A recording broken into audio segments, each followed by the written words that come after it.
Why Democrats release Trump's tax returns. After years of fighting for Donald Trump's tax returns, Democrats finally got a hold of them and released them to the public through 2 congressional reports published this week.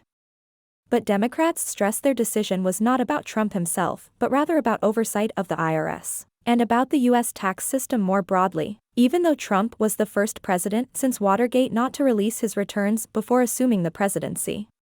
The report from the Democratic-led Ways and Means Committee found Trump wasn't audited during his first 2 years in office.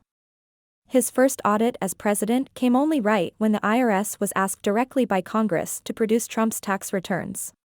That could be a violation of IRS policy, which states that individual income tax returns for the president and vice president will be subject to mandatory audit examination, and that they'll receive normal pipeline processing and be subject to regular filing and retention procedures. The IRS has failed to administer its own mandatory audit program policies, Ways and Means Chair Richard Neal, Democrat Massachusetts, said Thursday in the House, introducing legislation that bumps the presidential audit program up from the level of IRS policy to the level of federal law.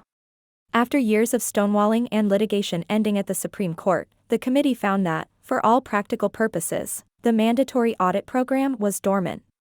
It wasn't just functioning poorly, it was not functioning at all, Neal said.